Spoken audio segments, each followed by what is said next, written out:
성령께서 이전에 기록되었고 그리스도의 강림 후에 성취되어야 할 예언들의 총체를 이 가장 탁월한 책에 마치 한 곳에 모아놓으려는 것 같이 작성하고 있습니다. 또한 다음과 같은 것들을 덧붙이고 있습니다. 다가올 위험들에 대해서 경고하고 어떤 자들을 주의하도록 권면하며 다른 자들에 대해서는 대항하여 싸우도록 용기를 주고 있습니다. 여기에서 그리스도의 신성과 우리의 구속의 증거들을 생생하게 묘사하고 있습니다. 하나님의 성령께서 사역자들 가운데 어떤 것들은 칭찬하시고 또 어떤 것들은 꾸짖고 있는지 보여주고 있습니다. 택한 자들을 위한 하나님의 섭리와 심판의 날에 택한 자들의 영광과 위로에 대해서 말씀해 줍니다. 또한 그리스도의 지체들을 정갈처럼 쏘아대는 위선자들이 어떻게 멸망을 당할 것이며 반면 어린 양 그리스도께서 진리를 증거하는 자들을 보호하시고 짐승과 사단에도 불구하고 모든 것을 다스리시고 통치하신다는 것입니다. 또한 적그리스도에 대한 생생한 묘사가 기록되어 있습니다. 그럼에도 불구하고 적그리스도의 때와 권세들은 제한적이며 적그리스도가 택한 자들에게 광분하며 날뛸지라도 여전히 적그리스도의 권세는 택한 자들의 몸을 상하는 것 이상은 아니라고 말하고 있습니다. 그리고 결국 적그리스도는 하나님의 진노로 파멸할 것이며 그때 택한 자들은 하나님께 승리의 찬양을 드릴 것입니다.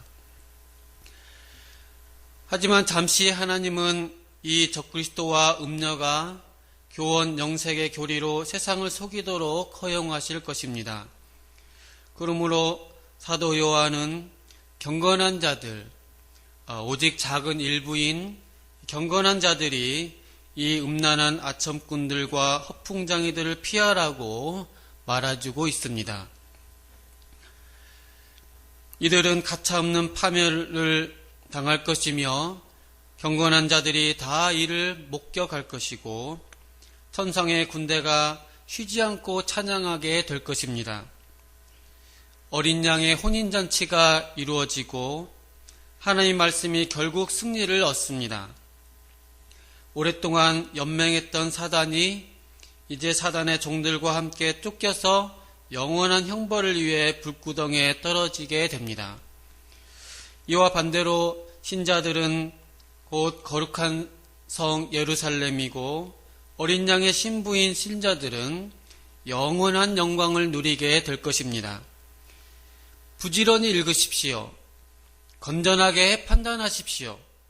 힘써 하나님께 이 책을 참으로 이해하도록 간구하십시오. 오늘 말씀은 이렇게 좀 정리를 해봤고요. 이 계시록의 말씀을 그가 오시리라 이렇게 말씀의 제목을 잡았습니다. 오늘 말씀처럼 예수님께서 사도행전에서 말씀하신 것처럼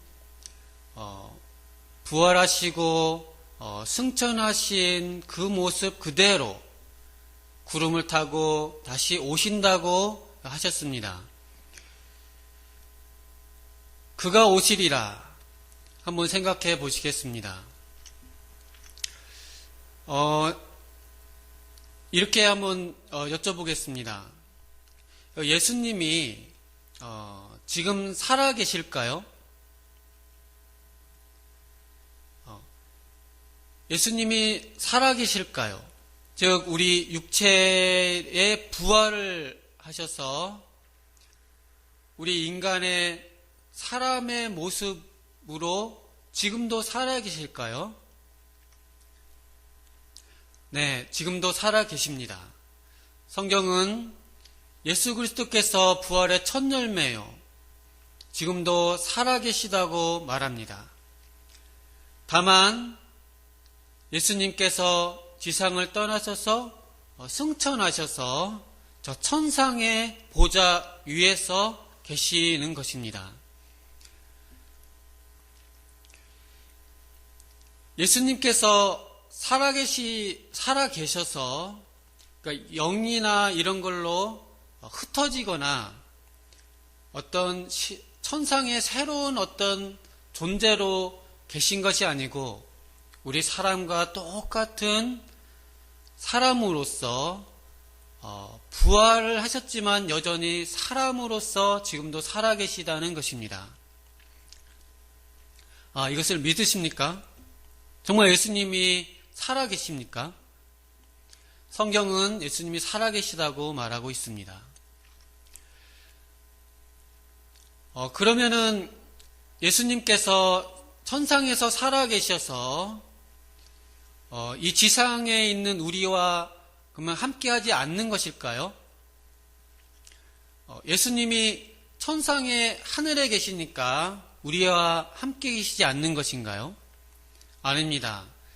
성경은 세상 끝날까지 내가 너희와 항상 함께 있으리라 말씀하셨고, 예수 그리스도는 임마누엘, 우리와 함께 계시는 하나님이라고 말씀하셨습니다. 이 임마누엘이라는 이 말씀은 예수님이 재림하실 때 그때 성취되는 것이 아니고 예수님이 승천하시기 전에 3년 동안 부활하셔서 40일 동안 함께 계실 때 성취되셨고, 지금은 예수님이 하늘에 계셔서 우리와 함께 하지 않는 것이 아닙니다. 지금도 임마누엘 이 말씀은 성취되어 있습니다. 땅끝까지, 세상 끝날까지 너희와 항상 함께 계시겠다고 이 말씀도 지금 성취되어 있습니다. 그러면 이건 어떻게 성취되어 있는 것입니까? 그것은 예수 그리스도께서 천상에서 하나님 우편에 보좌에 앉아 계시면서 그의 영 성령을 보내셔서, 성령은 그리스도의 영이라고도 합니다. 성령을 보내셔서 우리와 함께 계시기 때문입니다. 주님께서 그 영으로 우리와 이 지상에서 지금 함께 계십니다. 한 번도 우리를 떠나 계시지 않습니다. 그러므로 성경 말씀에 임마누엘, 내가 너희와 항상 함께 있으리라는 말씀은 지금도 진리이고 성취되어 있습니다. 그러면 이 말씀에서 그러면 예수님께서 왜 천상에 가 계실까요? 그리고 예수님은 이 성령을 보내셔서 이렇게 통치하실까요? 예수님이 왜 천상에 올라가셨나요? 누구를 위해서입니까?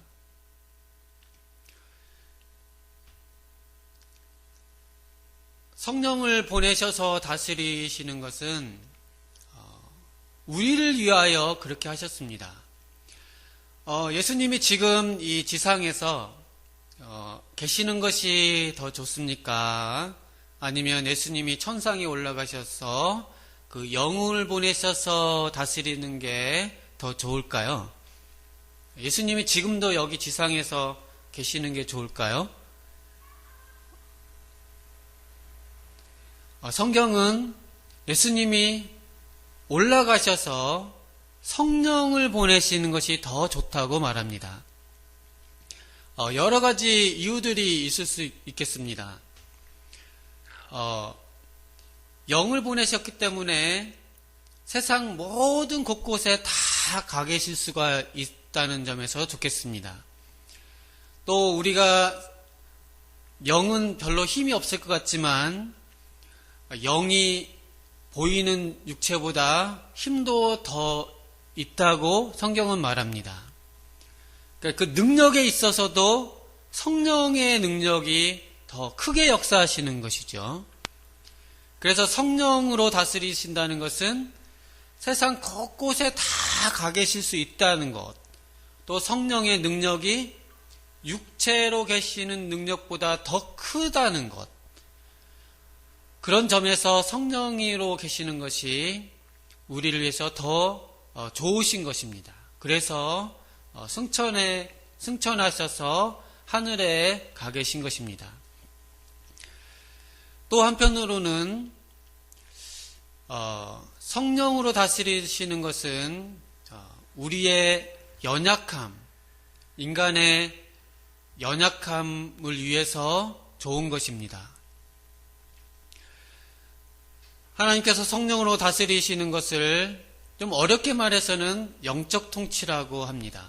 또는 영적 통치라고도 하고 좀 더 어렵게 말하면은 그리스도의 중보적 통치라고도 합니다.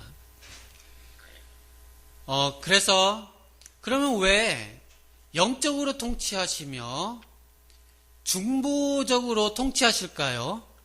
그것은 우리의 연약함을 위해서 그렇습니다.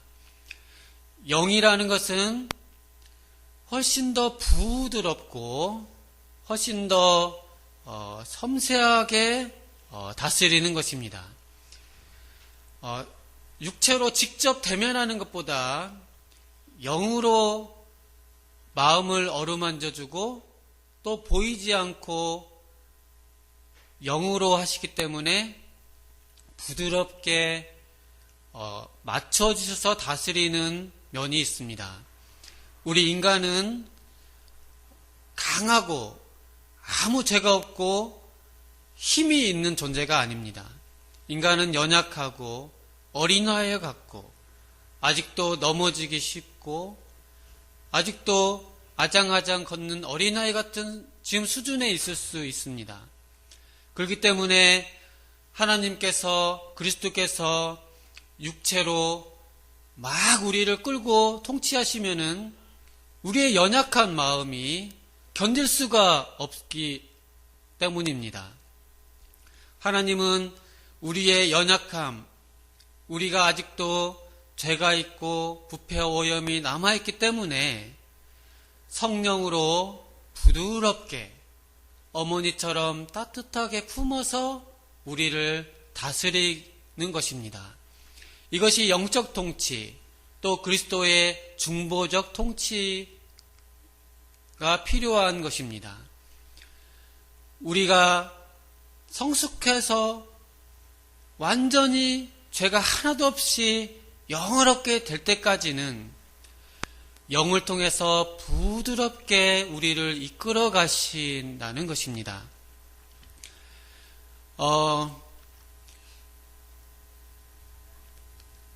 혹시 예수님이 직접 딱 오셔가지고 육체적으로 딱 오셔서 통치하시면 좋겠습니까? 어떤 분들은 그랬으면 좋겠다고 그럽니다. 근데 이제 제가 어떤 신부님 이야기를 들어봤는데요. 신부님은 열심히 기도를 하셨대요. 기도를 하셨는데 계속 기도했는데 주여 이렇게 기도합니다 하는데 어느 날 귀에 그래 무슨 말이니 한번 말해봐. 이게 실제 음성이 들렸다는 거예요. 그 음성을 듣고는 그 신부님이 거의 심장마비로 돌아가실 뻔했다고 합니다. 얼마나 놀랬겠어요. 실제 소리가 들리니까 얼마나 놀랬겠어요.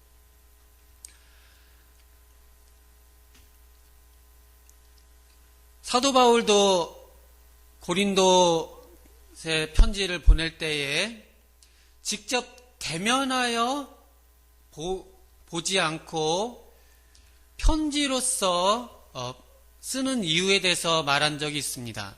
그거는 뭐냐면은 특별히 칭찬해주고 사랑해주고 막 교제하고 즐겁게 지낼 때는 직접 육체로 오셔서 하시면 좋죠. 근데 그런 거 말고 주님도 우리를 혼내킬 때가 있어요.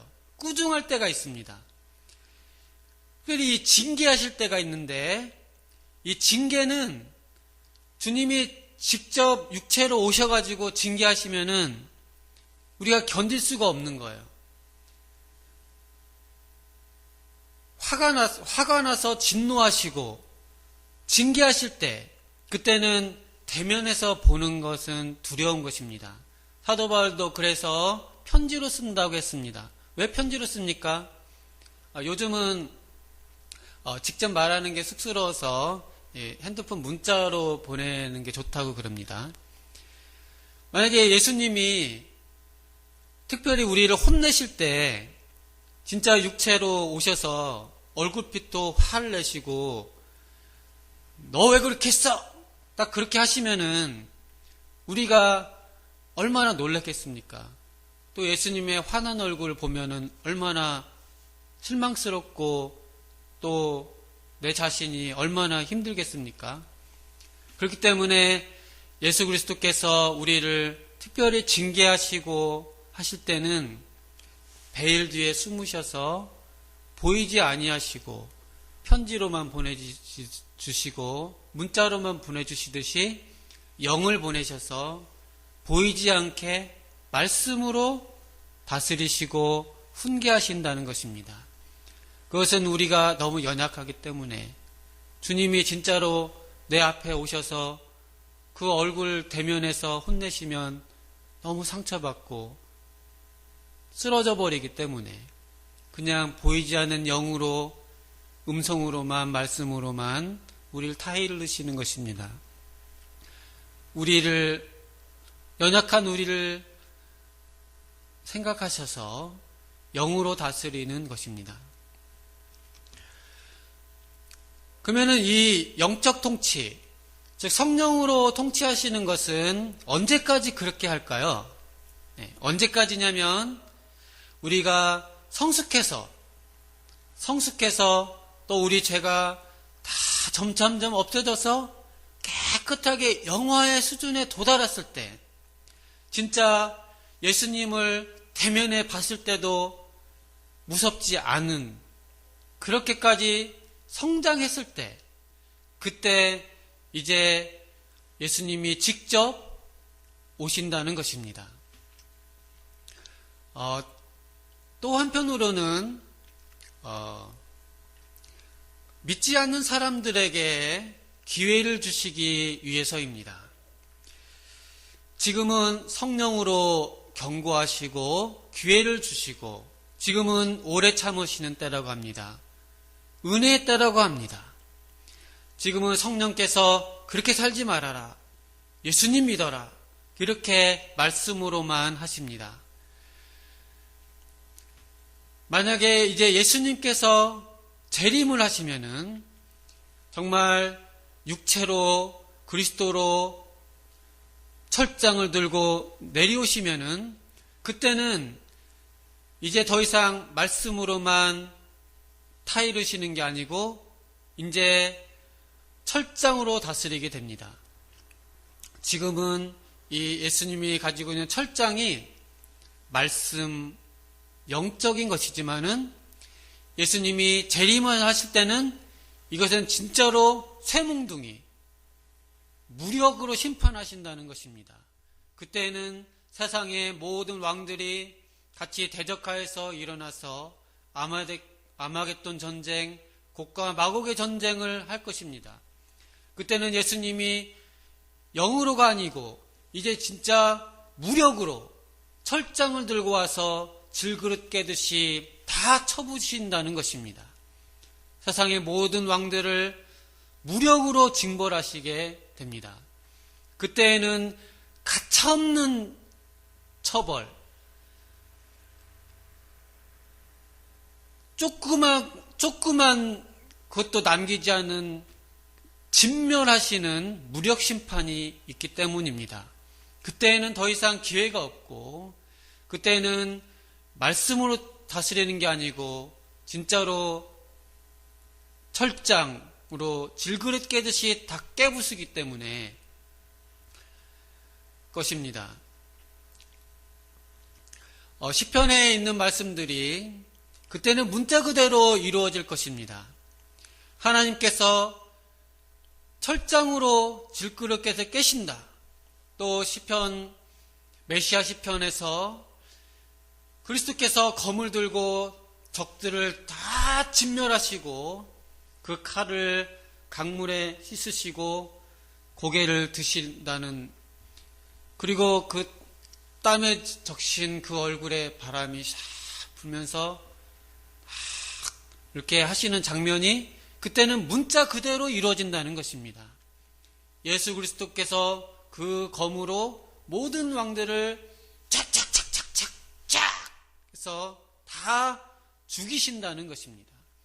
그렇기 때문에 재림 전까지는 지금은 은혜의 때요, 회개하고 구원받을 때입니다.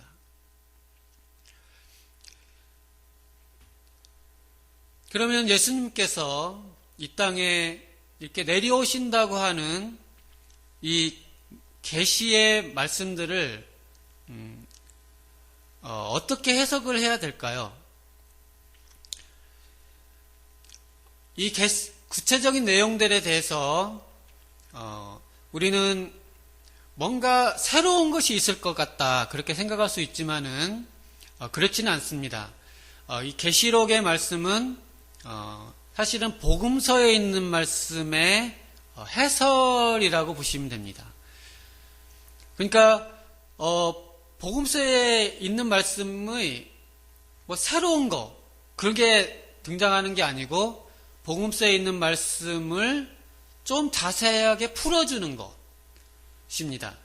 그러니까 요즘 이제 계시록 강의 막 하면서 마지막 주님 재림 전에 막 이런 일이 일어났을 것이다 하면서 막 수천 년 동안 비밀로 있었던 것을 이제 알게 되고 이거 모르면 큰일 난다, 이렇게 말하는데 그런 것이 아닙니다. 계시록이든 서신서든 기본적으로는 복음서의 해설입니다. 구약도 마찬가지입니다. 구약에서도 역사서와 선지서들은 사실 모세 오경의 해설들입니다. 즉 선지자의 기본적인 의무는 율법을 해설해주는 역할입니다. 신약에서도 마찬가지입니다. 신약에서도 서신들이 각 역사적 정황 속에서 전개됐고, 요한계시록도 미래에 있을 일을 말하지만은 그것은 결국 복음서의 해설이라는 것입니다. 그러니까 중요한 것은 복음서에 다 있는 것이죠. 복음서에 다 있으니까 복음서만 믿으시면 계시록에 있는 내용들의 중요한 것은 다 아시는 거예요. 또 계시록은 복음서를 조금 잘 풀어주고 있는 참고서 정도로 생각하시면 되겠습니다. 그러니까 사도신경 신앙고백에 있는 기본적인 것만 아멘 믿으시면 사실 되는 거예요. 이 계시록이라는 것은 그걸 설명해 주고 있는 거예요. 성경은 성경으로 해설하는 것이고요. 성경을 내용은 다른 성경이 좀 더 풀어주는 내용이고요. 성경을 해석하는 성경밖에 다른 것은 사실 없습니다.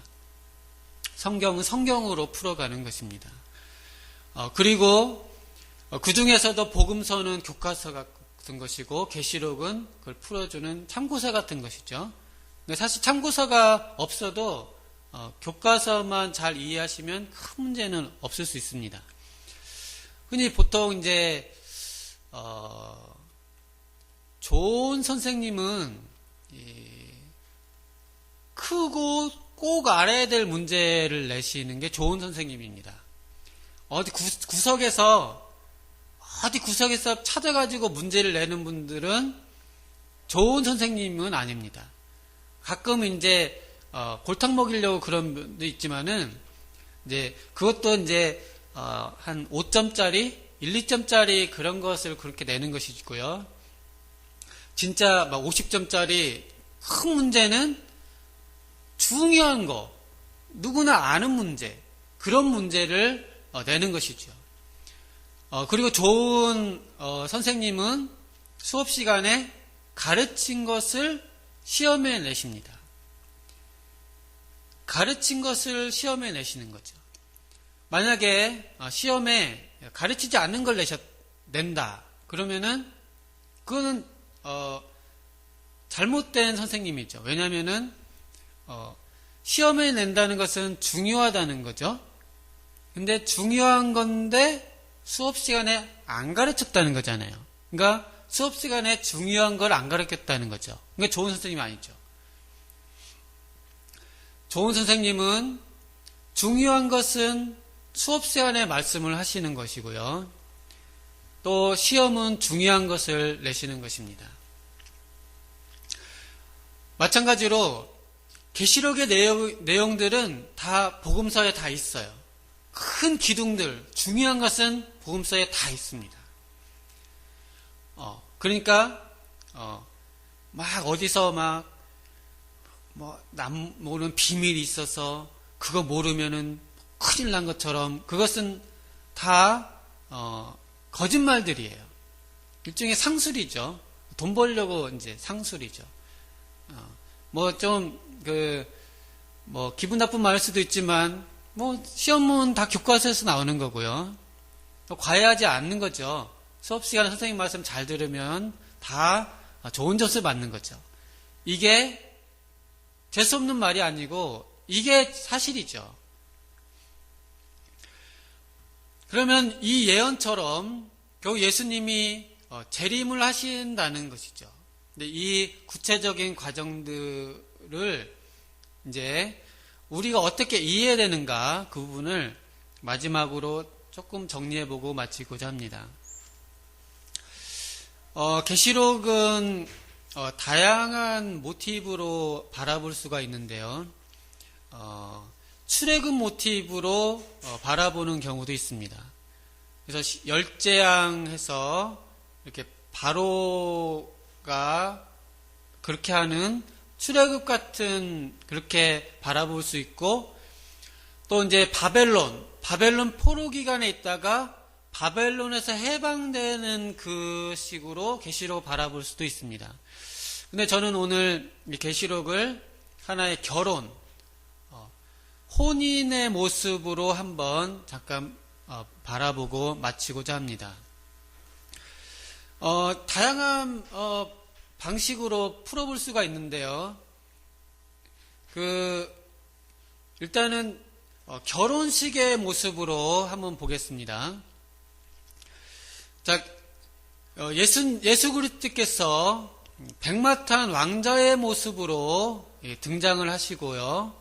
계시록 마지막에 혼인잔치가 벌어집니다. 그리고 그리스도 이 교회는 이 신부의 모습으로 등장을 합니다. 자, 그러면은 우리가 이제 다 결혼을 해보셨고 또 결혼에 대해서 생각을 해봤을 것입니다. 자, 결혼을 하는 과정에서 결혼이 쉽지가 않죠. 결혼 쉽게 하셨나요? 자, 결혼을 딱 하려고 하면 반대하는 사람들이 나타납니다. 자, 누가 반대를 합니까, 결혼을? 부모님이나 친척이나 누가 반대하기도 하죠. 근데 또 누가 반대하나요? 그렇죠. 변사또가 꼭 있게 마련이에요. 변사또. 또 로미오와 줄리엣처럼 또 이렇게 권력 있는 귀족 누가 이렇게 등장해서 결혼을 막 해버리려고 하죠. 강제 결혼식 그런 식으로. 또 김중부나 이런 식으로 다이아몬드로 막 유혹하고 그렇게 꼭 해방꾼들이 등장해요. 사랑을 방해하는 존재들. 우리나라는 춘향전 이야기를 들어볼 수 있죠. 누굽니까? 변사또죠. 변사또가 딱 나타나서 춘향이한테 수청을 들어라 딱 하고, 네 낭군이 지금 어디 있느냐 딱 해서 수청을 들어라. 춘향이가 저는 이도령밖에 사랑이 없습니다 이렇게 말하니까, 그러면 내 생일날 네 목을 치겠다 딱 그런 식으로 해서 감옥에 집어넣고 그렇게 하죠. 이렇게 반대 세력들이 나타나서 싸움이 일어나는 것을 계시록을 잘 보시면 그렇게 이해해 보실 수가 있겠습니다. 그리고 이제 이 계시록을 너무 막 호러물로 공포영화식으로 보시는 분들이 있는데, 이 결혼식 장면으로 끌고 가시면서 보시면은 이 계시록의 특징이 뭐가 있냐면은 찬양이 아주 많다는 거예요. 찬양이 다른 것보다 훨씬 많이 있어요. 계속 할렐루야 찬양, 계속 찬양이 울려 퍼집니다. 그러니까 계시록은 무슨 공포영화 그런 것보다는 오히려 저희 음악 연주회 가면 오케스트라 공연 보는 거에 훨씬 가까워요. 훨씬 찬양들이 많습니다. 그러면 찬양과 이 애곡 사이에, 슬픔, 고통 사이에 선명한 대비들이 일어나는 것은 성경의 하나의 기법인데요. 극적 대비를 높여서, 그러니까 이 명암 대비를 크게 해서 극적 효과를 극대화시키는 것입니다. 또 계시록은 시적인 문학에 가깝고 상징 문학에 가까워서요. 이게 선명하게 대비를 시켜요. 이것은 그렇기 때문에 좀 더 그 결혼식을 연상시켜서 사랑의 이야기로 풀어보시면은 원래 사랑이 훨씬 극적 대비가 크잖아요. 그렇게 계시록을 바라보시면 훨씬 더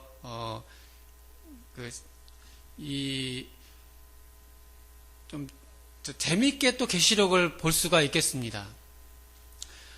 마지막으로 정리해보자면은, 자, 마지막에 예수님이 백마를 타고 내려오시죠. 그래서 이 적의 무리들을 다 섬멸하시고 그런 장면이 나오는데요. 한번 여쭤보겠습니다. 자, 결혼식 내 있잖아요. 결혼식에 이제 성혼 선포를 한 다음에 신랑 신부가 이렇게 행진하잖아요. 자, 신랑 신부 웨딩 마치, 결혼 행진이 혹시 무엇을 의미하는지 생각해 보신 적 있으신가요? 결혼 행진은 결혼 다 끝났으니까 이제 그냥 즐겁게 간 것보다는 신랑이 신부를 딱 얻어서 성혼 선포한 다음에 세상을 향해서, 이것은 군대가 진군하는 의미를 갖고 있습니다. 신부를 안에 딱 옆에 두고 나가는데 다 끝난 게 아니에요. 아직도 적이 있어요. 마귀들, 마지막 최후 전투가 있습니다. 그래서 신랑이 결혼 행진하면서는 이 마지막 그 적들을 섬멸하는 일종의 진군 행위를 의미하는 것입니다.